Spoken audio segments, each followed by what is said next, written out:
Welcome back ناظرین. وقفے سے پہلے ہم بات کر رہے تھے کہ شیطان انسان کا ازلی دشمن اور یہ اللہ سے وعدہ کر کے آیا کہ اللہ میں اسے پیچھے سے آگے سے ہر طرف سے اس انسان کو گمراہی میں ڈالوں گا. اور اللہ نے بھی کہا تھا ٹھیک ہے، اور اس نے کہا تھا کہ میں سب کو لے جاؤں گا، لیکن اللہ نے کہا تھا تم الا عبادک. یہ اس کے اپنے الفاظ جو قرآن کوٹ کرتا ہے، کہتا سب کو ہی اپنے پیچھے لگا لوں گا لیکن الا عبادک لہم المخلصین، لیکن جو مخلص ہیں، تجھ سے مخلص ہیں، وہ میرے داؤ سے بچ جائیں گے. یعنی وہ لوگ جو اپنے دلوں کو اپنے رب کے ساتھ لگائے رکھتے ہیں اور کسی لمحے چوکتے نہیں اس کے وار سے. ایک روایت میں آتا ہے کہ ایک اللہ کے ولی فجر کے وقت نہ اٹھ سکے، اور یہ بھی شیطان کا وار ہوتا ہے کہ جب آپ وقت آتا ہے نا جی نماز کا وقت آئے گا تو اب یہ سرگوشی شروع کر دے گا.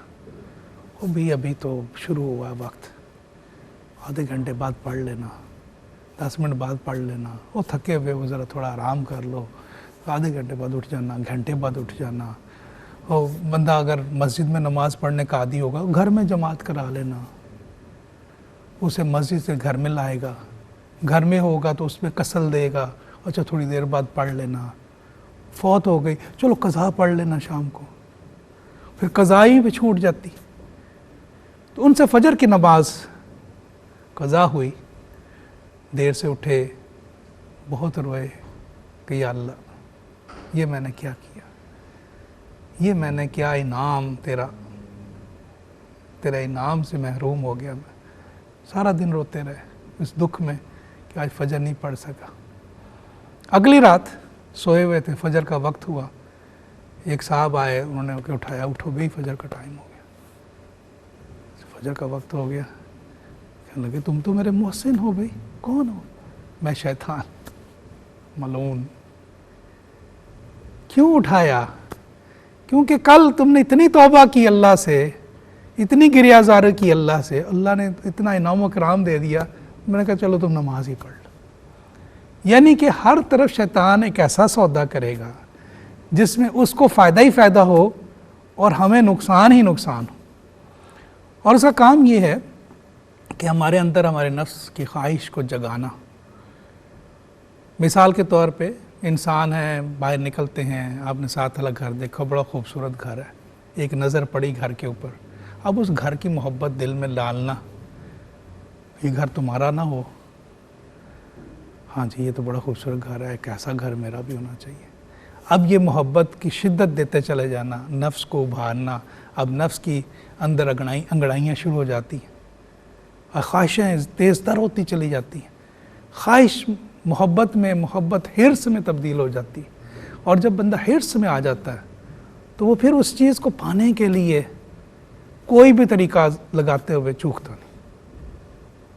کئی دفعہ ہوا، بڑا دکھ ہوتا ہے اس عمر میں میاں صاحب کو کیا سوچی کہ وہ کسی خاتون کے پیچھے بھاگ رہے ہیں، بچے جوان ہو گئے ہیں، اپنے بچے شادی کے لائق ہو گئے ہیں، اب ان کو کیا ہوا یہی کہ شیطان نے ایک محبت ان کے دل میں ڈالی، ان کے نفس کو ابھارا، اور اس کی مسلسل جو ہے اندر سے سرگوشی جو تھی وہ جو ہے بڑھتی چلی گئی، اور وہ حرص بن گئی، وہ اتنی ہو گئی کہ وہ لاچار ہو گئے اس خواہش کے آگے.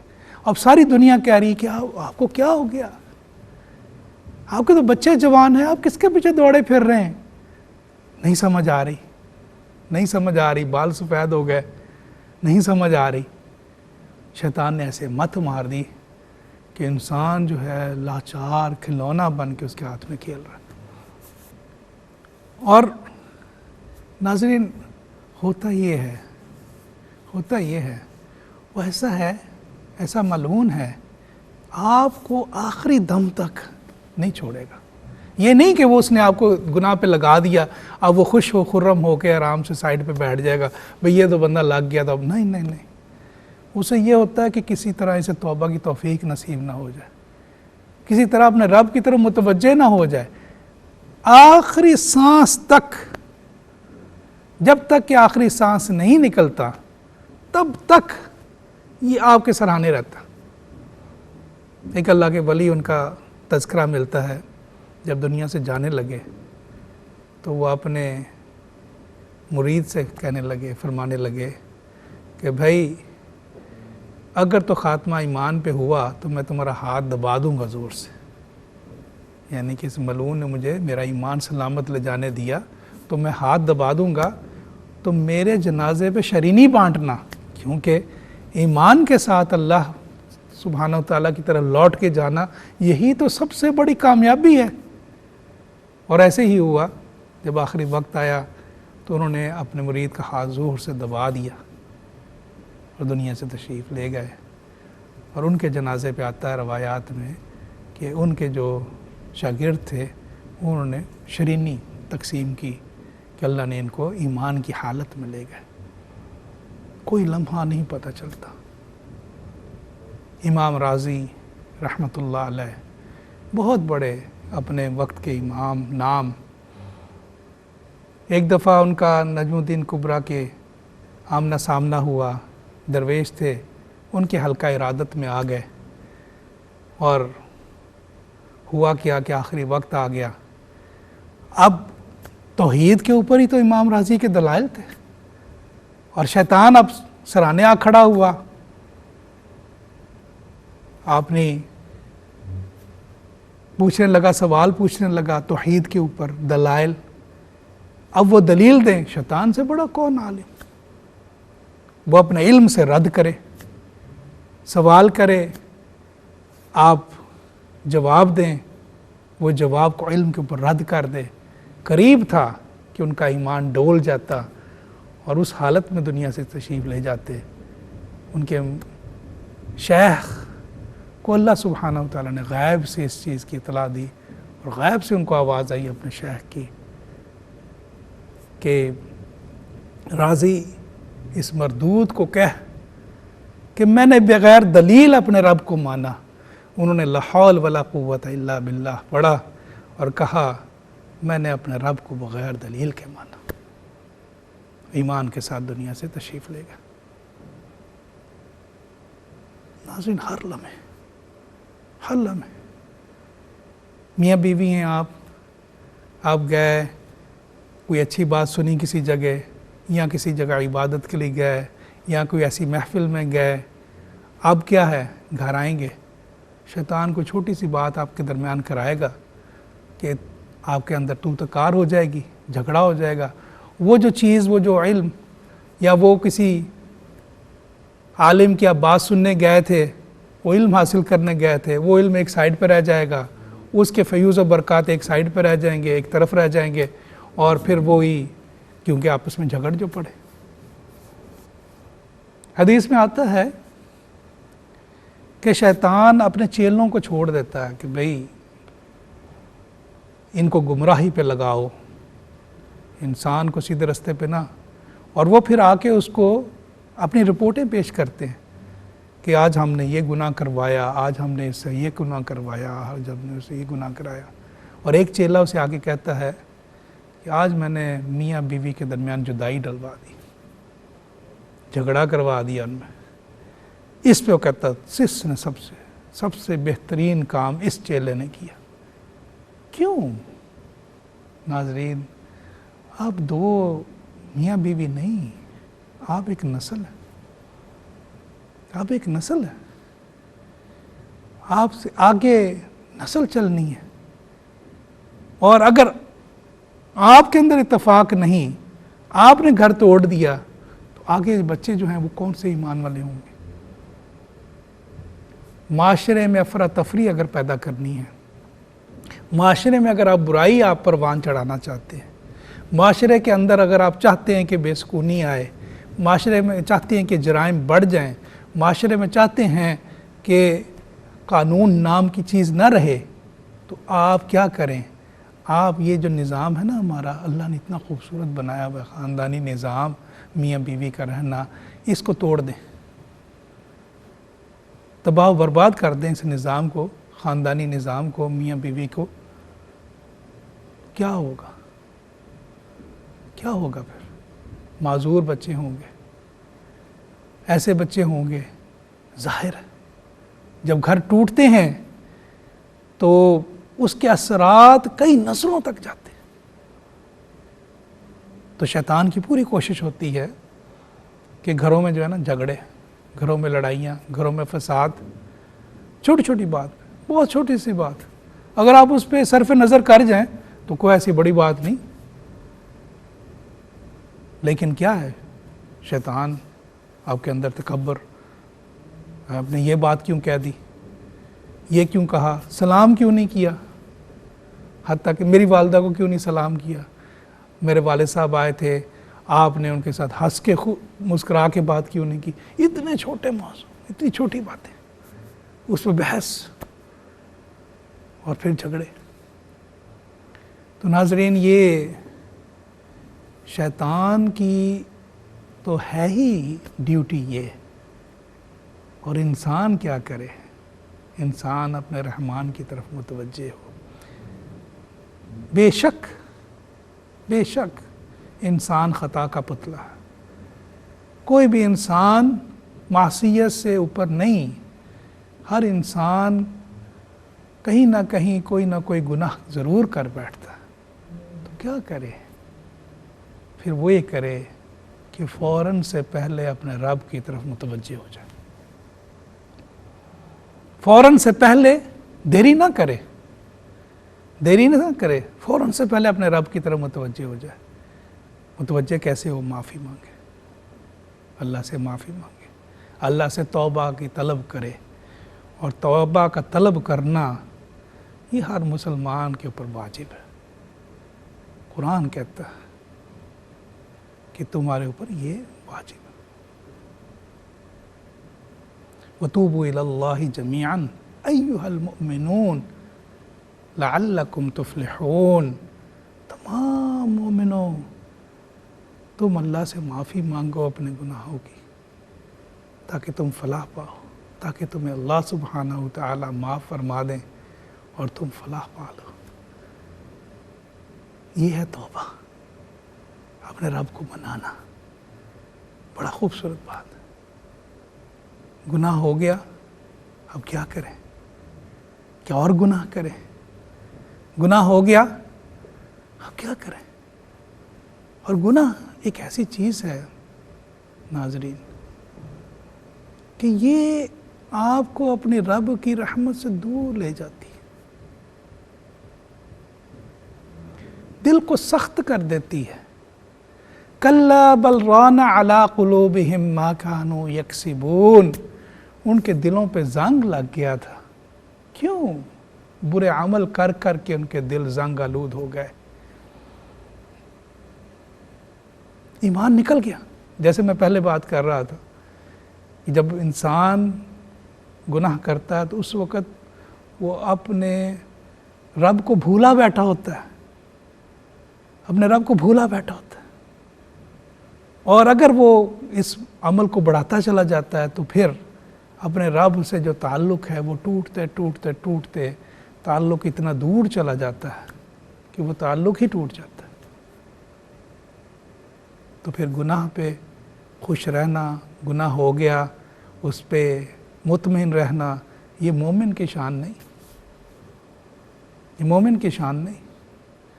حضرت عبداللہ بن مسعود رضی اللہ تعالیٰ عنہ روایت فرماتے ہیں کہ گناہ مومن کے لیے ایسے ہی ہے جیسے وہ پہاڑ کے نیچے آ جائے. پہاڑ کے نیچے آ جائے، اس کا تعلق ٹوٹ گیا اپنے رب سے، اس کی وہ لذت ختم ہو گئی، اپنی نمازوں کی لذت چلی گئی، روزوں کا سرور چلا گیا، چہرے کا نور چلا گیا. تو کیسے مطمئن بیٹھا رہے گا؟ وہ کیوں نہیں اپنے رب کی طرف آئے گا؟ کیوں نہیں مانگے گا یا اللہ مجھے معاف فرما دیں، یا اللہ مجھے معاف فرما دیں؟ کیوں نہیں آئے گا؟ ضرور آئے گا. ایک صحابیہ تھی، وہ نبی صلی اللہ علیہ وسلم کے پاس حاضر ہوئیں. یا رسول اللہ، مجھ سے زنا کا ارتکاب ہو گیا، میرے پیٹ میں بچہ ہے، مجھ پہ حد لگائیں. نبی صلی اللہ علیہ وسلم فرمانے لگے جب بچہ ہو جائے تو پھر آپ آنا۔ وہ چلی گئیں، بچہ ہو گیا، پیدائش ہو گئی بچے کی، پھر تشریف لائیں، یا رسول اللہ میں آپ کے پاس حاضر ہوئی تھی تب بھئی سے یہ کبھی عمل ہو گیا تھا، آپ نے فرمایا تھا بچہ ہو جائے تب آنا، اب تو بچہ ہو گیا میں آ گئی۔ رسول اللہ صلی اللہ علیہ وسلم فرمانے لگے آپ اسے دودھ پلاؤ، جب یہ دودھ چھوڑ دے تب آنا۔ چلی گئیں، دوبارہ واپس آئیں، جب بچے نے دودھ چھوڑ دیا، بچے کے ہاتھ میں روٹی کا ٹکڑا تھا۔ ناظرین سوچیں ذرا کہ وہ کتنا تڑپی ہوں گی، گناہ ہو گیا ہوگا، اور جو اللہ سے ان کا تعلق ٹوٹا ہوگا ان کے دل پہ کتنا گراں ہوگا۔ مہلت بھی مل رہی ہے کہ نہ جاؤ واپس، وہ خود کشاں کشاں آ رہی ہیں، اور بچے کے ہاتھ میں روٹی کا ٹکڑا تھا۔ فرمانے لگی یا رسول اللہ دیکھ لیں اس کا دودھ چھوٹ گیا ہے۔ ان پہ حد لگی، رجم ہوا، پتھر برسائے گئے، جان دی انہوں نے۔ نبی صلی اللہ علیہ وسلم نے ان کو نماز جنازہ پڑھائی۔ حضرت عمر رضی اللہ تعالیٰ عنہ عرض کرنے لگے یا رسول اللہ یہ تو زانیہ ہے، اب زانیہ کی نماز جنازہ پڑھا رہے ہیں۔ نبی صلی اللہ علیہ وسلم فرمانے لگے عمر اس نے اپنے رب کو راضی کرنے کے لیے اپنی جان دے دی، اور اس کی توبہ اگر 70 لوگوں کو بھی 70 گناہ گاروں پہ بھی تقسیم کر دی جائے تو ان کا بھی گناہ معاف ہو جائیں گے، کیوں نہ اس کی نماز جنازہ پڑھاؤں۔ ایک اور صحابی رسول تھے، وہ تشریف لائے، عرض کرنے لگے یا رسول اللہ مجھ سے بڑا گناہ ہو گیا۔ نبی صلی اللہ علیہ وسلم فرمانے لگے توبہ کریں، استغفار پڑھیں، اللہ سے معافی مانگیں۔ تشریف لے گئے، پھر آئے، رسول اللہ صلی اللہ علیہ وسلم میں نے بڑی توبہ کی، استغفار، دل کو چین نہیں مل رہا، مجھے وہ چین نہیں آ رہا۔ نبی صلی اللہ علیہ وسلم نے دوبارہ وہی حکم فرمایا، چلے گئے۔ اس طرح 3-4 مرتبہ ہوا، عرض کرنے لگے یا رسول اللہ مجھے پاک کر دیں، مجھے اس گناہ کی سزا دیں تاکہ میرے دل کو چین آئے، جو تعلق میرا اپنے رب سے ٹوٹا ہے وہ جڑ جائے۔ کیا گناہ ہوا، زنا ہوا، رجم ہوا، جان دی اللہ کی راہ۔ نماز جنازہ رسول اللہ صلی اللہ علیہ وسلم نے پڑھائی۔ جب جنازہ جا رہا تھا تو کسی کی بات سنی، کوئی کہہ رہا تھا کہ یہ دیکھو کتنا بڑا گناہ کر دیا۔ رسول اللہ صلی اللہ علیہ وسلم کا چہرہ مبارک غصے سے سرخ ہو گیا، فرمانے لگے اللہ نے ان کی توبہ کو ایسا قبولیت کا درجہ دیا ہے کہ یہ توبہ کے صدقے مدینہ کے تمام گناہ گار معاف ہو جائیں۔ اللہ کو ان کی توبہ اتنی پسند آئی ہے جنہوں نے اپنی جان پیش کر دی اپنے رب کے سامنے کہ میرا رب، میرا جو تعلق ٹوٹا ہوا تعلق ہے وہ جڑ جائے۔ اصل میں تو بات یہ ہے کہ جو تعلق اللہ سے ٹوٹتا ہے گناہ کر کے، لیکن ناظرین اگر تعلق ہی نہ بنایا ہو، ساری زندگی گزر گئی اور اللہ کو نہ منا پائے، کیوں؟ نمازیں پڑھیں، ساتھ گناہ کرتے رہے، تسبیح پھری دل نہ پھریا، کی لینا تسبیح پھڑ کے ہو، چلے کٹے کچھ نہ کھٹیا، کی لینا چلے وڑ کے ہو۔ عبادات پہ تو زور لگائے رکھا، گناہ کے اوپر سوچا ہی نہ، اور جب گناہ ہوتا رہا وہ تعلق ہی نہ بن سکا۔ عمر گزر گئی، بوڑھے ہو گئے، تعلق ہی نہ بن سکا اللہ سے، وہ لذت والا تعلق نہ مل سکا۔ وہ لذت والا تعلق ہے کیا؟ نبی صلی اللہ علیہ وسلم کی ایک بڑی خوبصورت حدیث، رسول اللہ صلی اللہ علیہ وسلم نے فرمایا کہ وہ انسان عبادت کی لذت پاتا ہے، اس کا مزہ اٹھاتا ہے، کون؟ جو اللہ اور اللہ کے رسول کو اپنی جان سے زیادہ عزیز رکھتا ہے، ہر چیز سے زیادہ عزیز رکھتا ہے، وہ کوئی کمپرومائز نہیں. اللہ کا حکم آ گیا، اللہ کا حکم، کوئی نہیں یہ میری برادری ہے، یہ میرا تعلق، نو. وہ اللہ اور اس کے رسول کو ایسا عزیز رکھتا ہے اپنی ہر چیز سے زیادہ، اپنی جان سے بھی زیادہ. وقت آتا تو اپنی جان قربان کرنے میں بھی دریغ نہیں کرتا. وہ دوسرے مسلمان سے اللہ کے لیے محبت رکھتا ہے، تعلق رکھتا ہے. اس کا تعلق اور کوئی ریزن نہیں ہوتی اس کے پیچھے، وہ صرف اس لیے دوسروں سے محبت کرتا ہے کہ یا اللہ یہ تیرا بندہ ہے، یا اللہ یہ تیرا بندہ ہے. تیسرا، وہ اپنے ایمان کو اتنا عزیز رکھتا ہے، اس کا ایمان اسے اتنا محبوب ہوتا ہے کہ وہ آگ میں چھلانگ لگا دینا پسند کرے گا، لیکن اپنا ایمان نہیں چھوڑے گا. جی کاغذوں میں لکھ دیا کہ لکھ دیں کیا ہو گیا، اس سے کیا ہوتا ہے. یہ وہ باتیں ہیں جو انسان کا تعلق اللہ سے جوڑنے نہیں دیتی. ناظرین، انشاءاللہ اگلے پروگرام میں ہم توبہ کے بیان کو زیادہ وضاحت کے ساتھ کریں گے. امید ہے کہ آپ ہمارے ساتھ رہیں گے. والسلام علیکم ورحمۃ اللہ وبرکاتہ.